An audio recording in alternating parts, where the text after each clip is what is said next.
الحمد للہ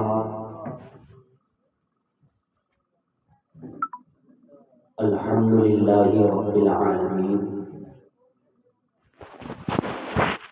والصلاة والسلام على سید الانبیاء والمرسلین وعلى آلہ واصحابہ اجمعین، اما بعد فأعوذ باللہ من الشیطان الرجیم، بسم اللہ الرحمن الرحیم۔ قل ان الموت الذی تفرون منه فإنه ملاقیکم ثم تردون إلى عالم الغیب والشہادہ فینبئکم بما کنتم تعملون۔ سبحان اللہ، صدق اللہ العظیم۔ رفیقان گرامی، آج موضع خانپور، ضلع رامپور کی سرزمین پر 8:50 سے لے کر کے یعنی عشاء کے بعد سے لے کر کے اب تک بہت اچھا پروگرام ماشاءاللہ چلا اور چل رہا ہے، اور عمدہ تقریریں ہوئی، بہت اچھی تقریریں ہوئی، کلام اچھے پڑھے گئے۔ رات کا تقریباً 1 بج رہا ہے اور آپ کی بھی تھکاوٹ کا بھرپور احساس ہے۔ کہنے کا مقصد یہ ہے کہ ہمارے شکیل بھائی کی اہلیہ محترمہ مرحومہ مغفورہ نور اللہ مرقدہا، ان کے 40ویں کے ایصال ثواب کی نیت سے اس فاتحہ خوانی کا اہتمام کیا گیا اور انہوں نے اس جلسے کا انعقاد کیا۔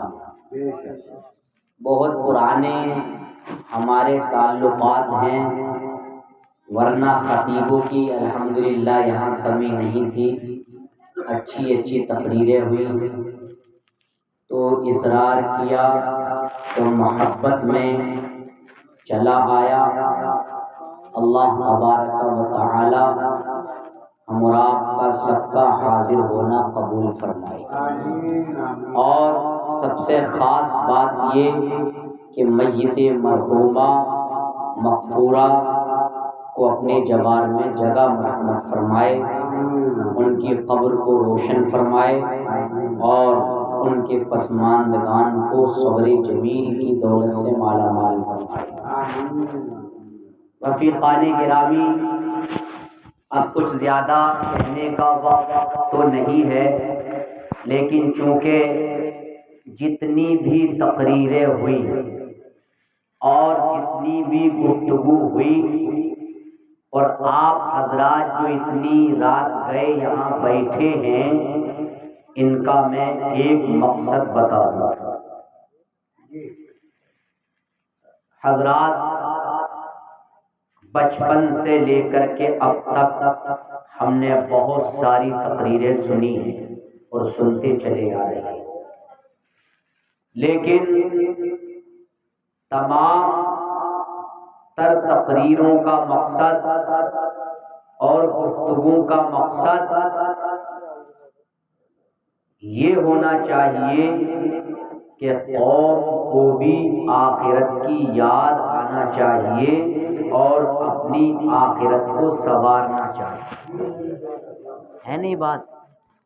ورنہ مقررین، خطبہ، شعراء سب الحمدللہ کہتے ہیں اور سناتے ہیں، لیکن جب انسان کی روح نکلنے کا وقت آتا ہے اور سانس یہاں پھنستی ہے، جس کو غرغرہ کہا جاتا ہے، باتیں مت کرو بھائی بیٹا، باتیں بعد میں کرنا اور ذرا غور سے سنو باتیں۔ 10-15 منٹ کے لیے ہوں بس میں، انشاءاللہ کام کی باتیں ہوں گی۔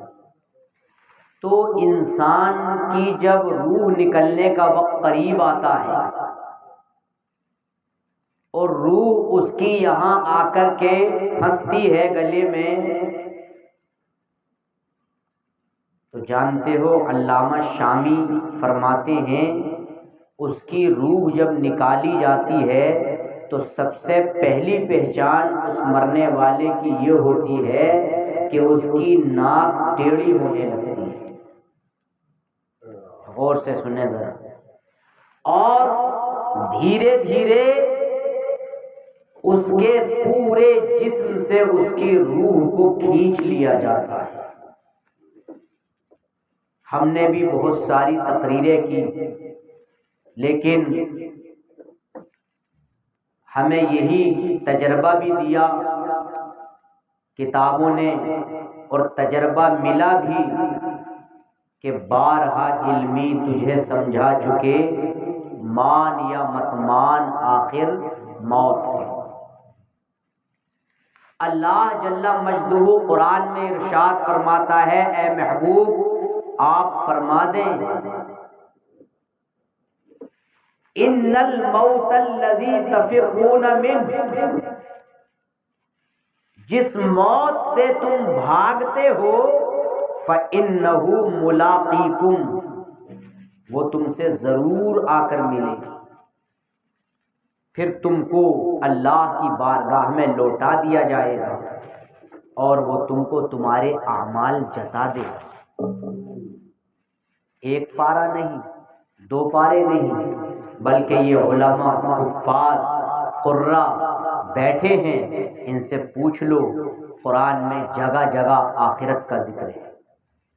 کسی چیز کا ذکر زیادہ کیوں ہوتا ہے؟ اس لیے کہ وہ اہم ہے۔ انسان آپ ہی ہیں، آپ اگر مولانا شاکر القادری، قاری ظفیر یا کسی کا بھی ذکر کریں گے تو اس کا مطلب یہ ہوگا کہ آپ کی نظر میں وہ کیا ہے؟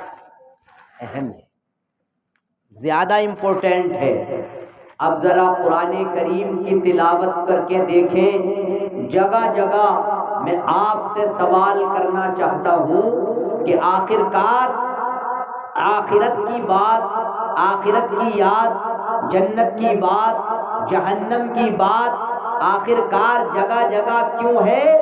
اس لیے ہے کہ اے دنیا کے اندر بسنے والے لوگوں، اے دنیا کے اندر بسنے والے انسانوں، تمہیں دنیا میں جب تک اللہ تبارک و تعالی نے دنیا میں زندگی بسر کرنے کے لیے بھیجا ہے تو کھانا پینا ایک عارضی چیز ہے، رشتہ داری نبھانا ایک عارضی چیز ہے، ناطے داری نبھانا ایک عارضی چیز ہے، اور جناب عالی دنیاوی تعلقات کو آگے بڑھانا بات کی چیز ہے، اپنے نانا نانی سے تعلقات قائم کرنا بات کی چیز ہے، دنیاوی کاروبار میں مصروف ہونا یہ ایک عارضی امر ہے۔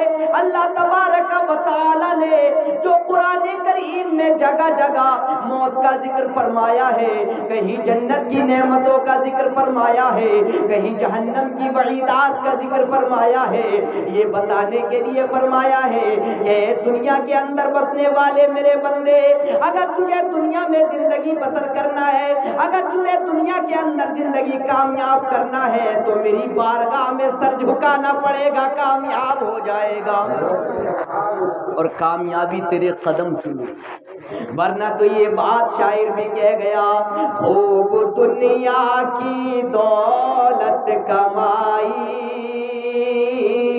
پھر بھی افسوس خالی چلاوے۔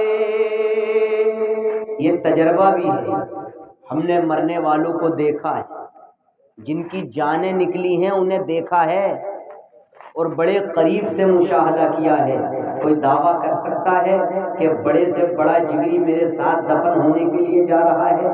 کوئی دعویٰ کر سکتا ہے کہ دنیا میں کتنا جگری اور کتنا محبت کا دم بھرنے والا دنیا میں اگر آپ کو کوئی ٹھیس پہنچا کرتی تھی تو آپ کے آگے آگے ہوا کرتا تھا، آپ کے ساتھ دینے کے لیے تیار رہا کرتا تھا، مگر جب آپ موت کے بستر پر لیٹے ہوئے ہیں، آپ کے پاس خاندانی افراد کھڑے ہوئے ہیں، ذرا غور کریں کیا عالم ہوتا ہے۔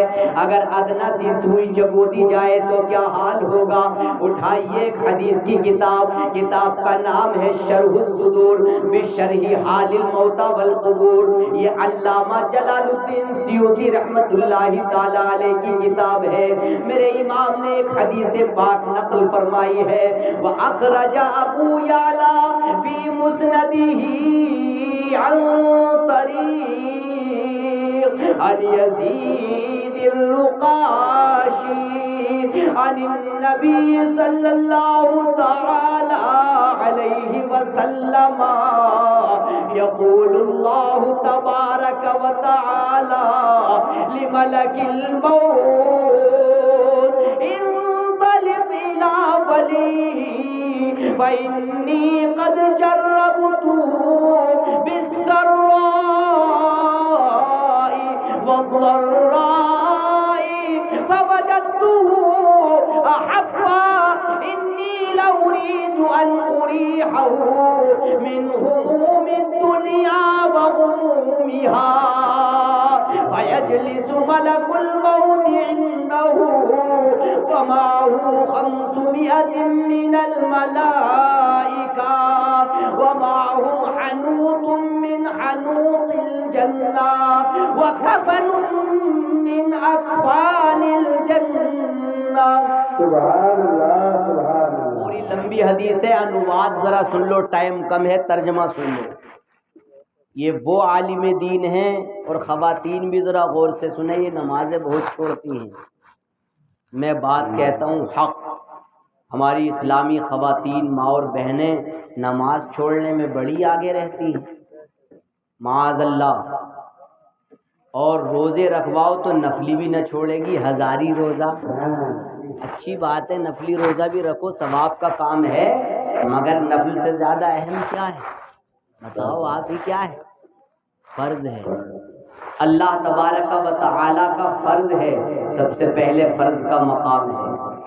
اگر روزہ رکھنے پہ آ جائیں تو نفلی روزہ بھی رکھیں، روزہ رکھنے میں آگے ہوتی ہیں، مگر نماز کا حال یہ ہے، دیکھا گیا ہے اپنے ہندوستان میں رہتے ہیں، معاشرے میں رہتے ہیں، اگر ظہر کی اذان کی آواز آ گئی حی علی الصلاۃ، دو عورتیں جو خاتون بیٹھی ہوئی ہیں دنیاوی کاموں میں مصروف ہیں، اور انہیں اذان کی آواز تو آئی مگر نماز کے وقت کو نظر انداز کر دیا گیا، عصر کی اذان آ گئی، جناب عالی عصر کی نماز بھی نہ پڑھی، مغرب و عشاء کی اذان آ گئی، باتوں میں ٹائم گزرتا چلا گیا، اور اسی طریقے سے عشاء کی نماز ادا کیے بغیر ہماری بہنیں سو رہی ہیں اور رات رات بھر تقریریں سن رہی ہیں۔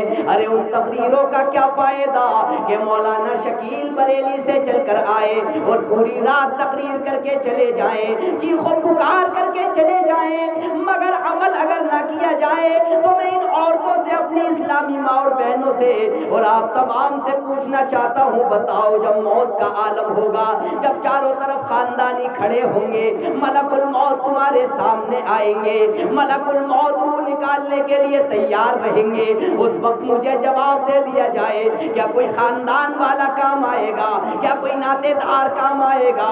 کیا کوئی رشتہ دار کام آئے گا؟ کیا کوئی ناطے دار کام آئے گا؟ کیا بڑا بیٹا کام آئے گا؟ کیا چھوٹا بیٹا کام آئے گا؟ کیا جناب عالی کوئی بھی قریبی رشتہ دار کام آئے گا؟ ہم نے تو یہ پڑھا ہے جب روح نکلنے کا وقت آتا ہے، بڑا بیٹا الگ کھڑا رو رہا ہوتا ہے، چند آنسوؤں کے قطروں کے سوا کچھ نہیں دے سکتا، بہن الگ کھڑی رو رہی ہوتی ہے، چند آنسوؤں کے قطروں کے سوا کچھ نہیں دے سکتی، اور جناب عالی تمام رشتہ دار غم کی حالت میں کھڑے رہے ہوتے ہیں۔ اب افسوس آ رہا ہے، اے کاش ظہر ادا کر لی ہوتی، اے کاش عصر ادا کر لی ہوتی، اے کاش مغرب و عشاء کی پابندی کر لی ہوتی، اے کاش قرآن کریم کی تلاوت کر لی ہوتی، مگر اس وقت افسوس کرنے سے کوئی فائدہ نہیں۔ اگر کام آئے گا تو نماز کی پابندی کام آئے گی، اور اگر کام آئے گا تو میرے آقا کی محبتیں کام آئیں گی، الفتیں کام آئیں گی، سبحان اللہ، عقیدت کام آئے گی۔ اور اگر پرہیزگاری کرو شوہر پر بھی بگڑ جاتی ہے، شادی ہو جائے لڑکی کی اور شوہر کہے کہ نماز کی پابندی کرو تو اس سے لڑنے لگتی ہے باقاعدہ، محکمے میں آ کے شکایت کرتی ہے کہ بڑی سختی کرتے ہیں، پابندیاں بڑی لگاتے ہیں۔ ارے ہوتا کہ نہیں ہوتا؟ کہنے کو تو ٹھیک ہے، سب کچھ سسرال سے ہی ملی ہے، مگر پابندی ڈھیر ہے، ناک میں دم کر رکھا ہے۔ نماز کے لیے کہہ دیے تو پابندی ڈھیر ہے۔ قرآن کی تلاوت میں جہیز میں، قرآن کریم کی تلاوت کے لیے جہیز میں قرآن رکھا جاتا ہے کہ نہیں رکھا جاتا ہے؟ ہماری لڑکیاں اپنے سسرال جاتی ہیں، اللہ ماشاءاللہ کچھ ہوں گی، لیکن اکثر کا حال یہ ہے کہ جمعے میں بھی قرآن کریم نہیں کھولتی۔ ارے بھائی منٹوں میں موت آ رہی ہے، لمحوں میں موت آ رہی ہے۔ مولانا سب لوگ بیٹھے ہیں، ایک دم اٹیک پڑ رہے ہیں، کہانی ختم، بس یہاں سے وہاں جانے میں سیکنڈ بھر کا کام ہے، اتنا یاد رہے۔ یہی سننے میں آتا کہ ابھی تو ٹھیک تھا، کار میں لٹالا تھا، اس بار جاتی دم دے دیا، یہی تو ہوتا۔ بس اتنا سنتے ہیں اور غم میں ڈوب جاتے ہیں سارے گھر والے۔ عورتوں میں وہی ذکر رہ جاتا ہے کہ کیا ہوا تھا، کہ ہوا کیا تھا، کام سے آیا تھا، صحیح تھا، پانی پیا تھا، لیٹا تھا، اچانک دل کو پکڑا اور کام ختم۔ اب بتائیے زندگی کا کیا کوئی گارنٹی لے سکتا ہے؟ اے میری خواتین اور اے میرے بھائیوں، ارے بھائی بات سمجھ میں آ رہی ہے نا؟ آپ تقریر گفتگو 15 منٹ میں ختم کی جائے، ہاتھ اٹھاؤ کون کون ذرا سننا چاہتا ہے، کم سے کم بے دلی سے ہی صحیح ہاتھ تو اٹھ رہے ہیں۔ درود پاک کا نذرانہ پیش کریں، اللہم صلی علی سیدنا و مولانا محمد مبارک وسلم صلاۃ و سلام علیک یا رسول اللہ صلی اللہ تعالی علیہ وآلہ وسلم۔ میرے بھائیوں ذرا غور کریں، یہ ہمارے علماء اور قاری ظفیر صاحب، مفتی مہدی حسن صاحب، یہ ہمارے بڑے دیرینہ ساتھیوں میں، متعلقین میں، محبین میں ہیں، ہمارے اپنے علاقے کے ہیں۔ میرا تو جی چاہتا ہے کہ یہ لوگ ہمیشہ آگے بڑھیں، ترقی کریں، اور ہمیشہ میں ان کے بیانات سنوں۔ سمجھ میں بات آئی؟ لیکن ذرا پیغام سب کی نظر میں یہ رہنا چاہیے کہ جو نوجوان بچے ہیں، جو نوجوان بچیاں ہیں، سب سے پہلے ایمان کے بعد وہ سب سے پہلی فرصت میں نماز کی پابندی کریں۔ آج معاشرہ اتنا آگے جا رہا ہے، چٹک مٹک پر پہنچ جا رہا ہے۔ کہتے ہیں کہ جو دکھتا ہے وہ بکتا ہے، یہ بڑا مثل مشہور ہے کہ نہیں؟ جو دکھتا ہے وہ بکتا ہے، لیکن جب وہی چمکنے والا موت کے بستر پر ہوتا ہے تو اس کے منہ میں چمچوں سے پانی ڈالا جاتا ہے، اور اسے اس وقت یاد آتا ہے کہ اے کاش میں دنیا کے لیے نہ چمکتا بلکہ آخرت کے لیے چمکتا تو کیا ہی اچھا تھا۔ اگر آپ نماز پرہیزگاری کرو گے، عورتیں نمازیں پڑھیں گی، ذرا عورتیں غور سے سنیں، سوچتی ہوں گی یہ عورتوں کے بارے میں تقریر کرتے ہیں۔ میں اس لیے زیادہ تاکید انہیں کرتا ہوں کہ میں نے خود یہ محسوس کیا ہے کہ خدا کی بندیوں اور نوجوانوں سے بھی مخاطب ہوں کہ خدا کے بندو، جب تم اسلامی قوانین پر عمل کرو گے تو تمہارا قدم بھی نہیں بہکے گا اور تمہاری سب کی عزتیں محفوظ رہیں گی۔ رہیں گے کہ نہیں رہیں گے؟ حدیث پاک کے اندر فرمایا گیا وَأَخْرَجَ أَبُو يَعْلَىٰ فِي مُسْنَدِهِ، مسند ایک کتاب کا نام ہے، اس میں یہ حدیث ہے۔ اللہ ملک الموت سے ارشاد فرمائے گا، ارے توجہ ہے، کیا ارشاد فرمائے گا؟ انطلق الی ولی، اے ملک الموت میرے دوست کے پاس چلے جاؤ۔ اب بتائیے اللہ جسے اپنا دوست کہے اس کے مرتبے کا عالم کیا؟ تو یہ بتائیں اس میں دونوں شامل ہیں، عورتیں بھی اور مرد بھی۔ تو کیا عورتیں یا مرد اس وقت دوست ہوں گے جب نماز چھوڑیں گے، یا نماز پڑھیں گے تب دوست ہوں گے؟ آج کے جوان کا حال بھی یہ ہے کہ اگر جماعت کا وقت قریب ہے اور میڈم صاحبہ نے ہلدی دھنیا لینے کے لیے اگر بول دیا تو جماعت بھلے سے چلی جائے، مگر سوار میں اگر دھنیا ملے گا تو نہیں جائے گا، اس لیے کہ اگر دیر کر دی تو خیر نہیں ہے۔ اتنا روب، اتنا دبدبا، اتنا خوف کہ ظہر کی نماز کا وقت جائے تو چلا گیا پتہ نہیں، دھنیا خان پور پہ نہ ملا، پریشان ہو رہا ہے، موٹر سائیکل اٹھاتا ہے، سوار چلا جاتا ہے، وہاں بھی ضرورت کا سامان اگر کم پڑ گیا تو وہاں سے چلا گیا، اور اگر جناب عالی آگے جانے کی ضرورت پڑ گئی تو وہاں سے ضرورت پوری کی۔ یہ طرز عمل دیکھ کر مجھے یاد آ رہا ہے، اے نوجوان، جتنی محنت سے تو نے اپنی بیوی کی فرما برداری کی ہے، اپنی میڈم کا کہنا مانا ہے، اپنی محترمہ کا کہنا ماننے میں لگا ہوا ہے، اے کاش تیرے دل میں قرآن کریم کی تلاوت کی تڑپ ہوتی تو اسلام کا نام اور روشن ہوتا، اے کاش تیرے دل میں نماز کی اہمیت ہوتی تو تیری عزت میں 4 چاند لگ جاتے، اور زیادہ تیری عزت اور وقار ہو۔ اور ہمارے جو سماج میں یہ تھوڑی خرابیاں اسی لیے آتی ہیں کہ ایک دوسرے کے ساتھ رویے ہمارے صحیح نہیں ہوتے۔ ایک حکایت میں نے پڑھی کہ 2 عورتیں تھیں، غیبت میں مرد بھی شامل ہیں، عورتیں بھی۔ سنتے رہنا، غیبت کا معاملہ یہ ہے، بہت بڑا گناہ ہے جناب، یہ کہ فلاں ایسا فلاں ایسی ہے، بہویں اپنی ساس کے پیچھے لگی رہتی کہ میری ساس ایسی ویسی، فلاں فلاں کیا کیا جملے کہتی رہتی ہیں، ساس کو بہو نہیں بھاتی، بہو کو ساس نہیں بھاتی، جبکہ دونوں اللہ کی بندی ہیں۔ دونوں عورتیں ملیں اور ملنے کے بعد پورا دن گزر گیا، کئی سال گزر گئے، غیبت و چغلی کا میٹر ختم نہیں ہوا۔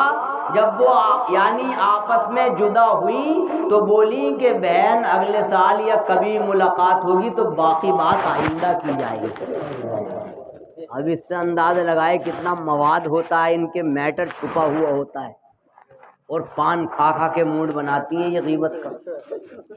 ارے بات حقیقت ہو تو بتانا، اگر مونڈ پھیکا پڑا تو پان کھا لیا اور ذہن کیا ہو گیا، صاف و شفاف ہو گیا۔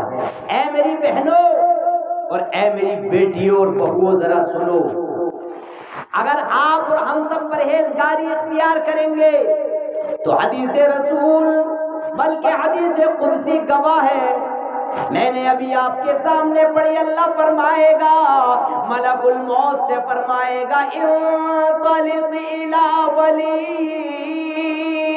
میرے دوست کے پاس چلے جاؤ، فاتنی بھی، اور اس کی روح کو نکال کر میرے پاس لے آؤ۔ اللہ خود فرمائے گا اس کی روح کو نکال کر میرے پاس لاؤ۔ کیوں؟ اللہ فرمائے گا فَإِنِّي قَدْ جَرَّبْتُهُ بِالسَّرَّاءِ وَالضَّرَّاءِ، میں نے اس کو خوشی میں بھی آزمایا اور میں نے اس کو غم میں بھی آزمایا، فَوَجَدْتُهُ أَحَبَّ، لیکن میں نے اس کو اپنا محبوب بندہ پایا۔ مطلب اس کا یہ ہے کہ جب اس کو تکلیف دی تب بھی اللہ کا شکر ادا کیا، جب اس کو نعمت سے نوازا تب بھی اللہ کا شکر ادا کیا۔ آج ہمارے اندر دیکھیے ناشکری کا کیا عالم ہے، بڑے بڑے محدث، بڑے بڑے مقررین کو بلا لیا جاتا ہے، اور جناب عالی بالکل عمل کی دنیا سے کوسوں دور، بڑے بڑے پروگراموں میں جانا ہوتا ہے، لوگ ایسا تباہی کے دہانے پر پہنچ چکے ہیں کہ جس کا کہنا یہ دشوار۔ آدمی سوچتا ہے، تقریر تاریخ لیتا کہ حضرت مفتی شکیل صاحب بول رہے ہیں کہ ہاں بول تو رہے ہیں، بولو آگے کیا کرنا ہے، کہ حضور تاریخ چاہیے تھی آپ کی کہ مل جائے گی، کہ حضور جما دیں گے، یعنی تقریر جما دیں گے، یہ کیا جملہ ہے جما دیں گے، یعنی پبلک کو لوٹ لیں گے، پبلک کا مطلب موڈ خوش کر دیں گے۔ ارے اللہ کے بندو، تقریریں، لطیفے بازی، قصے، کہانیاں ہنسنے ہنسانے کے لیے نہیں ہوتی، بلکہ آخرت کی یاد دلانے کے لیے ہوتی۔ یہ جو حدیث قدسی ہے، اسی کو پڑھ کر کے میں اپنی تقریر اور سمجھا کر کے رخصت ہو جاؤں گا، صلاۃ و سلام ہوگا۔ اور ذرا دل کی توجہ، ذہن کی توجہ جتنے بھی ہو سب ادھر رکھو، ذرا غور کرو۔ میں نے جب اس حدیث کا مطالعہ کیا حضرت تو رونگٹے کھڑے ہو گئے، خوف اور لرزہ سا طاری ہونے کے قریب تھا۔ ایک پرہیزگار کی روح کا عالم کیا ہوتا ہے کہ آپ نے اگر نمازیں پڑھی ہیں، آپ نے اگر روزے رکھے ہیں، آپ نے اگر قرآن کریم کی تلاوت کی ہے، تو آپ اپنا مقام دیکھیں کیا ہوتا ہے۔ جب ملک الموت آتے ہیں تو اکیلے نہیں آتے، حدیث شریف میں ہے وَمَعَهُ 500 من الملائکہ، 500 فرشتے حضرت ملک الموت کے ساتھ آتے ہیں۔ مرنے والا تو بستر پر آرام سے لیٹا ہوا ہے، پرہیزگار بندہ۔ اور یہ کون پرہیزگار بندہ کہ دنیا تو آرام سے خراٹے کی نیند سویا کرتی تھی، مگر یہ اللہ کا وہ مقدس بندہ تھا کہ رات کی تنہائی میں چپکے سے اٹھا کرتا تھا اور جناب عالی لوٹا اٹھایا کرتا تھا، اور جناب عالی وضو کے لیے پانی لا کر کے وضو کیا کرتا تھا، تہجد اللہ کی بارگاہ میں تہجد کی نماز ادا کیا کرتا تھا، اور اس کے بعد قرآن کریم کی تلاوت کیا کرتا تھا، اور اپنے اور تمام مسلمانوں کی بھلائی کے لیے دعائیں خیر کیا کرتا تھا، مولا کی بارگاہ میں رات کی تنہائی میں دعا کیا کرتا تھا، پروردگار عالم ہمارے گناہوں کو معاف فرما دے، قرآن پڑھا کرتا تھا، سورہ یاسین شریف کی تلاوت کیا کرتا تھا، سورہ مزمل شریف کی تلاوت کیا کرتا تھا، جناب عالی وہ مسکینوں کو کھانا کھلایا کرتا تھا، وہ بھوکوں کو کھانا کھلایا کرتا تھا، محتاجوں کی مدد کیا کرتا تھا، پڑوسیوں کے حقوق کو ادا کیا کرتا تھا، نمازوں کی پابندی کیا کرتا تھا، اپنے اہل خانہ کے ساتھ اچھا سلوک کیا کرتا تھا۔ اس کی روح نکلنے کا وقت قریب جب آتا ہے تو اللہ ملک الموت سے فرماتا ہے، اے میرے معزز فرشتے، جاؤ میرے نیک بندے کے پاس چلے جاؤ، اور جاؤ میرے نیک بندے کے پاس جب چلے جاؤ گے تو اس کی روح کو نکال کر میرے پاس لاؤ، اس لیے کہ میں نے اسے نعمتیں دے کر کے بھی آزمایا، میں نے اسے بیماری دے کر کے بھی آزمایا، میں نے اسے تکلیف میں بھی آزمایا، میں نے اس کو خوشی میں بھی آزمایا، مگر ہمیشہ اپنا شکر گزار بندہ پایا، اچھا بندہ پایا، شکر گزار بندہ پایا۔ اور آگے چلیں کیا ہوتا ہے، حدیث پاک کے اندر فرمایا گیا، آگے دیکھیے حدیث قدسی کیا کہہ رہی ہے، سمجھ میں آ رہی ہے نا؟ وَمَعَهُ 500 من الملائکہ، یعنی 500 فرشتے ان کے ساتھ آتے ہیں۔ کتنے فرشتے؟ 500 فرشتے، اور 500 فرشتے ان کے ابھی خانپور میں کوئی انتقال ہوتے ہیں اور ہر جگہ ہوتے ہیں، لیکن پرہیزگار کا تو یار معاملہ ہی الگ ہے جناب۔ جو پرہیزگار بن گیا سو وہ بن گیا، اور اس کا استقبال دنیا میں بھی ہے اور اس کا استقبال آخرت میں بھی ہے۔ پرہیزگار لفظ آسان ہے کہ متقی پرہیزگاری اختیار کرو، لیکن پرہیزگار بننے کے لیے آنکھوں کی بھی پرہیزگاری ضروری ہے، پرہیزگار بننے کے لیے زبان کی پرہیزگاری بھی ضروری ہے، پرہیزگار بننے کے لیے کانوں کی پرہیزگاری بھی ضروری ہے، پرہیزگار بننے کے لیے پیروں کی پرہیزگاری بھی ضروری ہے، پرہیزگار بننے کے لیے دل کی پرہیزگاری بھی ضروری ہے۔ اس لیے کہ قرآن کریم میں بیان فرمایا گیا، ان السمع والبصر والفؤاد كل اولئک کان عنہ مسئولا۔ اللہ فرماتا ہے کہ کانوں سے اگر غیبت سنی ہے، برائی سنی ہے، یا اچھی باتیں سنی ہے، تقریر سنی ہے، اللہ قرآن میں ارشاد فرماتا ہے کہ قیامت کے دن کانوں کے بارے میں بھی پوچھ لیا جائے گا۔ کیا یہ ختم کرنے کا اشارہ تو نہیں ہے؟ ویسے یہ اشارے تو بہت دیر سے ہو رہے ہیں، لیکن ہم ہی لوگ نہیں سمجھ پا رہے ہیں۔ یہ بھی سمجھ رہے ہوں گے پورا اسٹیج بھر گیا ہے یار، لین کی لین لگی ہوئی ہے، لیکن بلایا ہے تو محبتوں سے آئے ہیں سب، ایسے تھوڑی۔ الحمدللہ آپ بھی محبت کرتے ہیں ہم لوگوں سے، اور ہم بھی محبت کرتے ہیں آپ لوگوں سے۔ تو ایک دوسرے سے محبت سے کام چلتا ہے. یہ الگ بات ہے کہ 1:30 بج گیا ہے تو کبھی کبھی سگنل دے دیا جاتا ہے کہ حضرت بس کرو. سمجھ رہے کہ نہیں؟ یہ ہوتا ہے کہ نہیں ہوتا ہے؟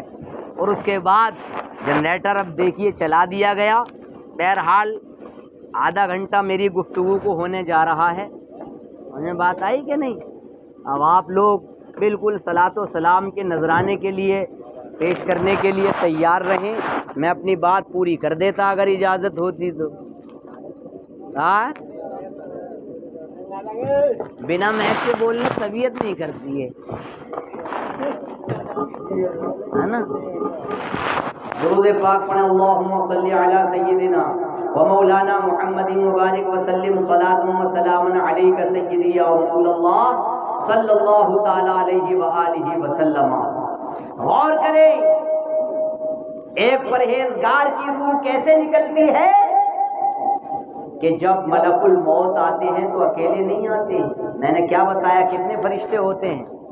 بولو زور سے بولو یار. 500 فرشتے. اور وہ اکیلے نہیں آتے ہیں, ان کے پاس کیا ہوتا ہے؟ حدیث قدسی کے اندر بیان فرمایا گیا مرنے والا انتقال کرنے والا خانپور کی سرزمین پر انتقال کر رہا ہے یا جناب عالی لال پور کی زمین پر انتقال کر رہا ہے یا جناب عالی کسی اور خطے پر انتقال کر رہا ہے, لیکن دنیا سے جانے والا اگر پرہیزگار بندہ ہے تو اس کے معاملہ اس کے ساتھ کیا ہوتا ہے؟ 500 فرشتے اللہ کے حکم سے اس کے پاس آتے ہیں. دائیں طرف دیکھتا ہے تو نورانی فرشتے نظر آتے ہیں, بائیں طرف دیکھتا ہے تو نورانی فرشتے نظر آتے ہیں. جناب علی جب 500 فرشتے اس کے ساتھ ہوتے ہیں تو ہمارا جو عزیز جا رہا ہے, ہم تو بعد میں کفن کا انتظام کر رہے ہیں, ہم تو بعد میں خوشبو کا انتظام کر رہے ہیں, ہم تو بعد میں تختوں کا انتظام کر رہے ہیں, لیکن جناب علی وہ پرہیزگار بندہ جا رہا ہے. جنتی کفن پہلے تیار کیا جا چکا ہے, جنتی خوشبو پہلے تیار کی جا چکی ہے, اور ایسی خوشبو دنیا میں کوئی خوشبو ایسی نہیں ہے جیسی خوشبو جنت کی خوشبو ہے ان فرشتوں کے پاس ہوتی ہے, اور وہ اس کے چھڑکتے ہیں, اور ایسی فرشتوں ایسی خوشبو بے مثال. اور آگے چلے وَمَعَهُمْ كَفَنٌ مِّنْ أَكْفَانِ الْجَنَّةِ, اور ان کے ساتھ جنتی کفنوں میں سے اچھے اچھے کفن ہوا کرتے ہیں جو جانے والا اپنی آنکھوں سے مشاہدہ کرتا ہے. سبحان اللہ سبحان اللہ ماشاءاللہ. ایسے کفن ہوا کرتے ہیں, لیکن پوری پرہیزگاری ضروری ہے. اچھا یہ بتاؤ, یہ وبا عام ہو چکی ہے غیبت کی. میں تو جہاں بھی گیا الا ماشاء اللہ, اگر کہیں بھی گیا میرے پاس بہت ساری خواتین آتی ہیں کہ شوہر بڑے ٹیڑے چل رہے ہیں, حضور کوئی نقش دے دیجئے جو سیدھے ہو جائیں. یہ بڑی بات, یعنی رات دن میں جب میں بیٹھتا ہوں اپنے مکان پر خالی تو خواتین کی قطاریں اب کوئی اپنے شوہر کی شکایت کہ بڑی سختی اور بڑا مطلب نظر بڑی ٹیڑھی ٹیڑھی ترچھی ترچھی رہتی ہے اور بالکل صحیح نہیں چل رہے ہیں اور کمائی بھی صحیح نہیں کر رہے ہیں. اتنی خواتین آتی ہیں, کوئی خاتون یہ نہیں کہتی کہ میرے شوہر نماز پڑھنے لگے کوئی ایسا نقش دے دیجئے حضور, کوئی میرے شوہر قرآن کی تلاوت کرنے لگے, کسی دن قرآن کریم کی تلاوت نہیں کرتے, کسی دن نماز نہیں پڑھنے جاتے, کسی دن وضو اچھے سے نہیں کرتے, کوئی اس چیز کی شکایت لے کر کے نہیں آتی ہے. ہاں شکایت لے کر کے آئے گی تو یہ لے کر کے آئے گی کہ بڑی ٹیڑھی ٹیڑھی نظر ہے, کوئی اچھا سا تعبیر دے دیجئے ذرا نظر اچھی ہو جائے, اور بڑا ترشرو چہرہ رہتا ہے, جب بھی بات کرتے ہیں بڑے اچھے انداز میں بات نہیں کرتے, اور حضرت کوئی ایسا کام دے دیجئے کہ میں اپنی ساس کو وہ پانی پلا دوں تو بالکل موم ہو جائے, صبح سے شام تک جب بھی دیکھے پیار سے بولے, اور بڑی بیٹی کی نظر سے دیکھے. میں حیرت میں رہ گیا کیا ماجرا ہے. کوئی خواتین آ رہی ہے, کوئی ساس کو موم کروانے کے لیے آ رہی ہے, کوئی اپنے شوہر کا دل موم کروانے کے لیے آ رہی ہے, کوئی اپنی سسرال والوں کا دل موم کروانے کے لیے آ رہی ہے, اور یہ صرف کس لیے تاکہ دنیاوی تعلقات قائم رہے, دنیاوی مشکلات آسان ہو جائے, شوہر کمانے زیادہ جانے لگے اور شوہر اس کو زیادہ سمجھنے آنے لگے، میں مانتا ہوں کہ اچھی سوچ ہے تیری، تیرا شوہر مجھ سے محبت کرنے لگے، لیکن اے میری اسلام کی ماں اور بہنوں میں بتانا چاہتا ہوں، اگر تجھے قرآن کریم کی تلاوت کرنا تیری عادت میں شامل ہو گیا، شوہر تیری عزت کرنے لگے گا۔ اگر اللہ کی بندی ذرا سوچ، جب بھی فجر کی اذان میں الصلاۃ خیر من النوم کا معاملہ تیرے کانوں سے ٹکرائے گا اور تو نماز کے لیے اٹھے گی تو شوہر تیری عزت کرنے لگے گا، اور جب عصر کی نماز میں حی علی الصلاۃ اور حی علی الفلاح کی صدائیں تیرے کانوں سے ٹکرائے گی تو تیرا شوہر بھی عزت کرے گے، تیرے سسرال والے بھی عزت کریں گے، تیری نند بھی عزت کرے گی، تیرے سارے گھر والے اور سارے سسرال والے ایسی عزت کریں گے کہ انشاءاللہ تو یہاں بھی کامیاب ہو جائے گی اور آخرت میں بھی کامیاب ہو جائے گی۔ نعرہ رسالہ، نعرہ رسالہ، مسلک اعلیٰ حضرت مفتی شفیع صاحب قبلہ، سبحان اللہ، سبحان اللہ، ماشاء اللہ۔ اللهم صل على سيدنا ومولانا محمد وبارك وسلم صلاة وسلاما عليك سيدي یا رسول اللہ صلی اللہ تعالیٰ علیہ وسلم۔ صرف پرہیزگار بننے کی بات ہے، میرا تو تجربہ بھی یہی ہے اور ہم نے اپنے بزرگوں سے سیکھا ہے، جو پرہیزگار بندہ ہو جاتا ہے یعنی جو اللہ کا ہو جاتا ہے تو دنیا اسی کی ہو جاتی ہے، جو دنیا سے کٹ کر بھاگتا ہے تو دنیا اس کے قدموں میں لا کر یعنی رکھ دی جاتی ہے۔ یہ پتہ چلا ہے، بزرگوں کی زندگی سے بھی پتہ چلا ہے، جو دنیا سے بھاگتا ہے دنیا اس کا پیچھا کرتی ہے، جو پرہیزگاری اختیار کرتا ہے تو دنیا والے اس کے قدموں میں اپنی جان نچھاور کرتے ہیں، جو اللہ کی بارگاہ میں ہر کام جو اللہ کی رضا کے لیے کرتا ہے تو دنیا والے اس کے غلام بن جایا کرتے ہیں۔ ایک پرہیزگار کی روح کا معاملہ دیکھیے، انسان تو انسان، چچا تاؤ بھی اس کے جنازے میں آ جاتے ہیں اور خاندان والے بھی جناب علی اس کے جنازے میں آ جاتے ہیں، مگر جب پرہیزگار بندہ چاروں طرف فرشتوں کو دیکھتا ہے اور جنتی کفن دیکھتا ہے، حضرت ملک الموت اس کی روح نکالنے کے جب قریب ہوتے ہیں اور روح نکالنے کے قریب ہوتے ہیں تو روح سے کیا ارشاد فرماتے ہیں، یا ایتھا الروح الطیبہ اخرجی الی ربک راضیۃ مرضیہ۔ حضرت ملک الموت فرماتے ہیں، اے روح تو اپنے پاکیزہ روح اپنے رب کی بارگاہ میں چلی جا، اس حال میں کہ تیرا رب تجھ سے راضی ہے اور تیرا کام بن گیا، تیری زندگی کامیاب ہو گئی۔ یہ ملک الموت مبارکباد پیش کرتے ہیں اور اس کے بعد روح جسم کو مبارکباد پیش کرتی ہے۔ روح کہتی ہے، جانتے ہو جب روح نکل جاتی ہے، بھئی موت کس کا نام ہے؟ موت اسی کا نام ہے کہ روح کا کنیکشن جسم سے ختم ہوا، روح کا تعلق جسم سے ختم ہوا، جسم مردہ پڑا ہے اب، اور روح نکل کر کے چلی گئی اور ایسی نکلی اب کبھی نہیں آئے گی، یہاں اس دنیا میں کبھی نہیں آئے گی، ایسی نکل کر کے گئی۔ اور اس کے بعد جناب عالی جب روح نکل جاتی ہے تو اچھے انسان کی روح جسم سے کیا کہتی ہے، ہنی اللہ کا، ہنی اللہ کا، ہنی اللہ کا، ہنی اللہ کا، تجھے مبارک ہو، تجھے مبارک ہو، تیرے لیے مبارکبادی ہو۔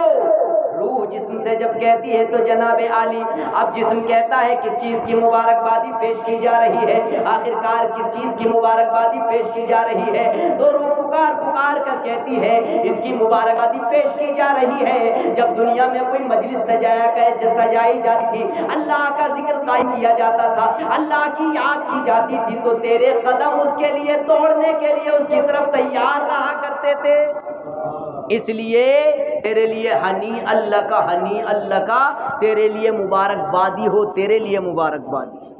اور یہی نہیں بلکہ میں نے یہ بھی پڑھا ہے کہ جب اس کا جنازہ، ایک اچھے انسان کا جنازہ جب گھر سے نکالا جاتا ہے، اہل اسٹیج کی توجہ چاہوں گا ذرا، تو جانتے ہو حضرت جبریل امین جو سید الملائکہ ہیں، سارے فرشتوں کے سردار ہیں، وہ 70,000 فرشتوں کے ساتھ نکلتے ہیں۔ جنازے میں تو سب رشتہ دار ہوتے ہیں سفید کپڑوں میں، اور 4 انسان کاندھے پہ لے جا رہے ہوتے ہیں۔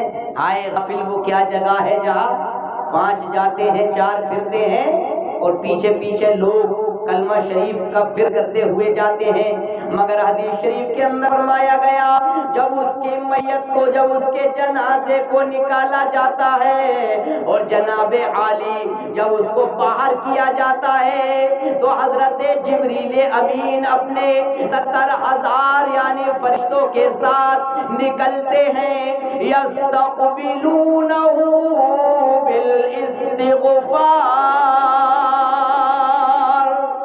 اللہ کی بارگاہ میں دعا کرتے ہیں کہ پروردگار عالم یہ ایک معزز بندے کا جنازہ جا رہا ہے، یہ ایک نمازی بندے کا جنازہ جا رہا ہے، یہ ایک پرہیزگار کا جنازہ جا رہا ہے، یہ اس انسان کا جنازہ جا رہا ہے جو رات کی تنہائیوں میں بھی قرآن کریم کی تلاوت کرتا تھا، جو باوضو رہا کرتا تھا، جو تیرے محبوب پر درود پاک کی کثرت کیا کرتا تھا، جو والدین کی اطاعت و فرما برداری کیا کرتا تھا، یہ اس انسان کا جنازہ جا رہا ہے، یا اللہ اس کو اپنے حبیب کے وسیلے سے بخش فرما دے، یعنی اس کی بخشش فرما دے، اس انسان کا جنازہ جا رہا ہے۔ اب اس کے بعد جناب عالی دیکھتے کیا ہو جانتے ہو؟ جب میں نے یہ بھی پڑھا، یہ ایک ہی حدیث کی وضاحت کر رہا ہوں، بس بہت لمبی اس کا متن پڑھوں تو 30 منٹ لگیں گے، وہ لمبی حدیث ہے اس کا متن، اس لیے شارٹ میں انواد کر رہا ہوں، ترجمہ کر رہا ہوں، ذرا غور کریں۔ اس کے بعد جب اس کو قبر میں رکھا جاتا ہے نا تو لے جایا جاتا ہے، تو یعنی اس کے گھر کے دروازے سے قبرستان کے دروازے پر صفان من الملائکہ، فرشتوں کی 2 صفیں ہوتی ہیں جو اس کے لیے استقبال کرتی ہیں۔ اب ذرا آخری اور اہم بات جو 5-10 منٹ میں ختم ہو جائے گی، حدیث کے دونوں پہلو ہمیں لینا ہے۔ اب جب خانپور آئے گئے ہیں تو ذرا تھوڑی دیر کے لیے اور برداشت کرو اور ذرا سوچو کہ موت کا مرحلہ کتنا سخت ہے اور کتنا نازک مرحلہ ہے، ذرا دیکھیں۔ اس کو دفن کر دیا جاتا ہے تو جانتے ہو حدیث پاک میں یہ بھی ہے، واللہ تعالی، ویڈیو مت بنانا، میں بھول گیا کہنے، اس لیے کہ میرا مطلب یہ ہے کہ یہ ہے تقریریں اس میں رہتی ہیں لیکن ہم لوگ آڈیو میں کرتے ہیں، آڈیو میں چینل بنا ہوا ہے، چاہو تو سبسکرائب کرنا اور نہ چاہو تو مت کرنا، کوئی جبر نہیں ہے، بیان اس میں آتا ہے میرا الحمدللہ، کر لو گے تو آپ کو بیانات ملتے رہیں گے اچھے اچھے، جہاں جہاں بھی تقریریں ہوتی ہیں، ٹاپک پر تقریریں، اور ویڈیو وائرل ہرگز نہ ہو، اس لیے کہ ہم پکے مسلک اعلیٰ حضرت اور حضور تاج الشریعہ کے موقف پر قائم ہیں اور قائم رہیں گے الحمدللہ۔ ہمیں نہ شہرت چاہیے، ہمیں نہ نمود چاہیے، ہمیں نہ جاہ چاہیے، ہمیں نہ ریاکاری چاہیے، ہمیں چاہیے اللہ اور اس کے رسول کی رضا چاہیے۔ یہی ہمارے امام کا پیغام ہے، یہی اعلیٰ حضرت کا پیغام ہے، یہی پیر و مرشد حضور تاج الشریعہ کا پیغام ہے، اور یہی تمام ہمارے جو اصحاب ہیں اہل سنت والجماعت کو سختی سے اچھے انداز میں ماننے والے ہیں مضبوطی کے ساتھ، ان کا بھی یہ پیغام ہے۔ توجہ ہے، درود پاک بلند آواز سے پڑھے، اللہم صلی علی سیدنا و مولانا محمد مبارک وسلم۔ اب ذرا بے علی ذرا دیکھیں، جب اس کو دفن کر دیا جاتا ہے تو اللہ تعالی یبعث عنقا من العذاب،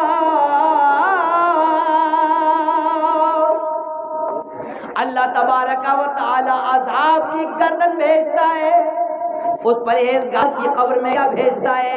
عذاب کی گردن بھیجتا ہے، اور عذاب کی گردن اس پاس آتی ہے تو جناب علی میں نے یہ بھی پڑھا ہے کہ جیسے ہی عذاب کی گردن اس کے سامنے سے آتی ہے تو حدیث پاک کے اندر فرمایا گیا جاءت الصلاۃ، جیسے ہی عذاب کی گردن سامنے سے آئی تو نماز سامنے سے آ جاتی ہے اور اس عذاب کی گردن سے کہتی ہے براءکا، اے عذاب کی گردن پیچھے چلی جا، اس لیے کہ دنیا میں جب یہ زندہ تھا تو نماز قضا نہیں کیا کرتا تھا بلکہ پڑھ لیا کرتا تھا۔ اب ذرا یہ بتائیں کہ عذاب کی گردن سے سفارش کس نے کی؟ بولو، نماز نے کی۔ تو نماز سفارش کب کرے گی؟ جب پڑھیں گے تب نہ کرے گی۔ اور اپنا حال کیا ہے؟ جمعہ کوئی کوئی تو عیدین میں نظر آتا ہے، پورا دن پھٹنے بنیان میں رہتا ہے، کھیت پہ رہے گا، جوتے گا، دھان لگائے گا، کاٹے گا۔ کوئی تو کہہ دیتا ہے ارے مفتی صاحب دیکھا جائے گا، معاذ اللہ، تو کیا دیکھے گا؟ کوئی کہہ دیتا ہے نمازی انسان کو تم ہی جنت میں چلے جائیو، کہتا ہے کہ نہیں کہتا ہے؟ یہ تو آپ لوگ بھی سنتے رہتے ہوں گے کسی کی زبان سے، تمہیں ہی دیکھ لیں گے، معاذ اللہ رب العالمین، اللہ تعالی ہدایت ہے۔ لیکن پتہ جب چلتا ہے جب تیاری ہوتی ہے، ایک عمر ایسی آتی ہے کہ چلنے کی شکل نہیں رہتی ہے، پورا جسم لرزتا ہے، کانپتا ہے، پاجامہ باندھنے کی شکل نہیں رہتی ہے انسان میں، چلنا تو دور کی بات، خود بٹھاؤ تو بیٹھ نہیں پاتے ہیں، گر جاتے ہیں، مقام ایسا آ جاتا ہے خود گلاس اٹھا کر کے پانی نہیں پی رہے ہیں۔ میں نے خود دیکھا ایک صاحب کی موت کا وقت آیا تو عاشے کا انہیں مرض تھا، ہاتھ ہلتا تھا، گلاس نہیں اٹھا رہے تھے۔ قرآن میں ہے وَمَن نُعَمِّرْهُ نُنَكِّسْهُ فِي الْخَلْقِ، ہم جسے عمر کا بڑا کریں اسے خلق میں الٹا پھیر دیں۔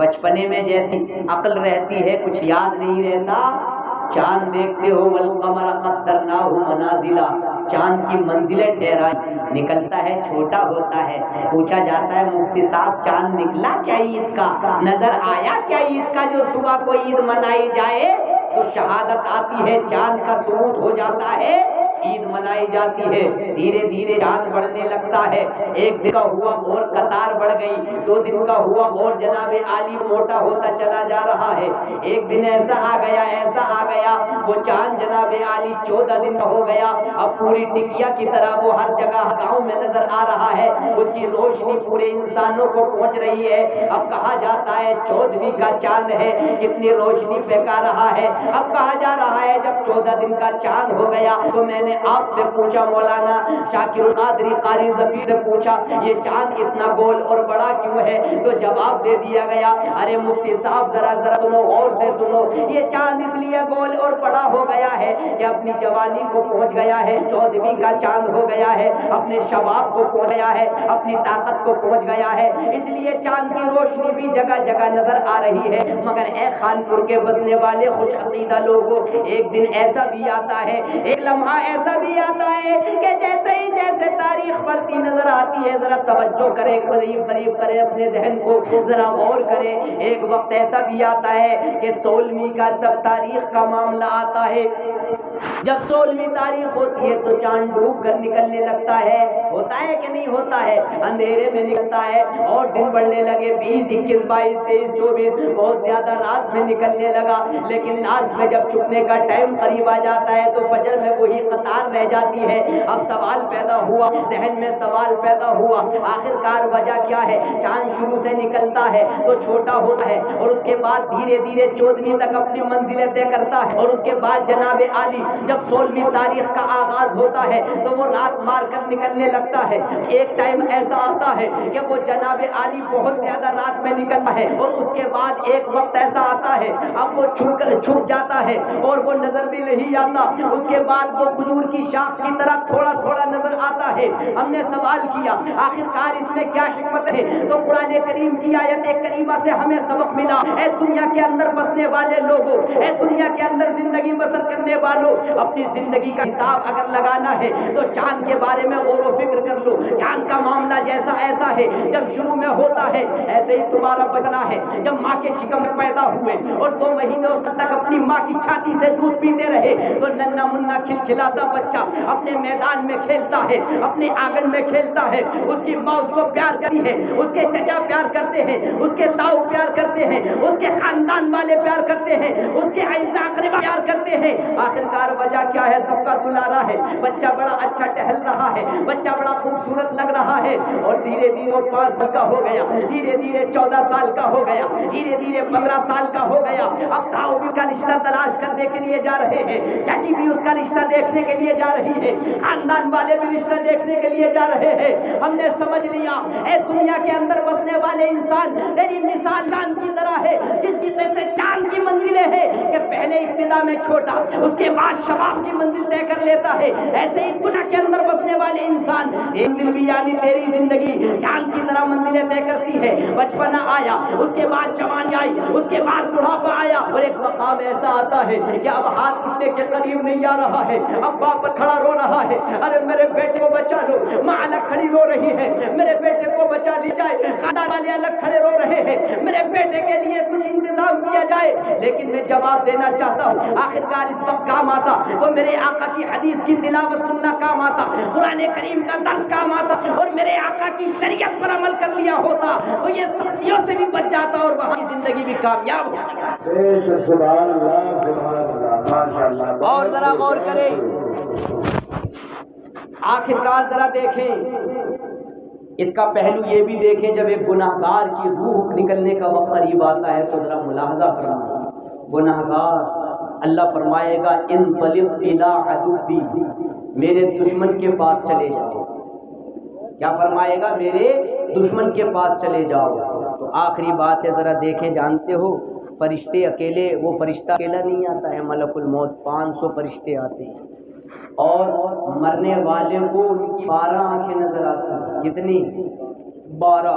اور ان کے ساتھ کیا ہوتا ہے 500 کے؟ جانتے ہو؟ سفود من نار، سفود، سین فے واو دال، سفود کہتے ہیں آنکڑے کو۔ آنکڑا دیکھا ہے لوہے کا؟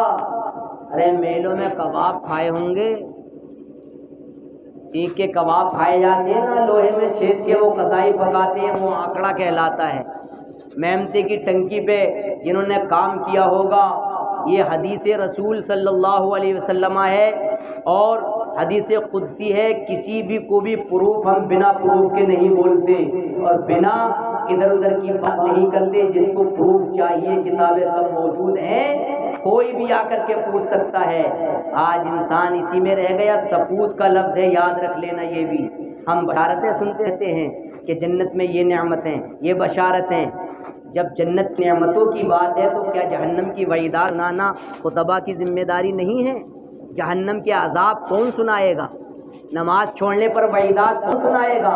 آج جو جہنم کے عذاب سناتا ہے وہ مقرر برا لگتا ہے، اسے کیوں بلا لیا گیا؟ جو بشارتیں سنائے اس سے اچھا کوئی نہیں ہے۔ ذرا غور کریں نماز چھوڑنے والوں اور گناہ کرنے والوں، ہم سب گناہ کرتے رہتے ہیں۔ میں یہ بھی دعوے کے ساتھ کہنا چاہتا ہوں، ان 500 فرشتوں کے ساتھ سفود ہوتا ہے، سفود آنکڑا، اور وہ لوہے کا آنکڑا نہیں ہوتا ہے، آگ کا آنکڑا ہوتا ہے، نار قبض ہے۔ ڈکشنری میں اگر آپ اس کا معنی دیکھیں گے تو آگ آئے گا۔ جب ملک الموت بیٹھتے ہیں نا، اللہ اکبر، اس کی روح نکالنے کے لیے تو ایسی روح نکالتے ہیں کہ اس کے بال، اس کی کھال، اس کی ہڈی، اس کی رگوں میں وہ آگ کا آنکڑا سما ہوا پار نکل جاتا ہے، اور گھٹے کی روح نکال کر یہاں ڈال دیتے ہیں، یہاں کی روح نکال کر پیٹھ میں۔ کیوں؟ بار بار نکالنا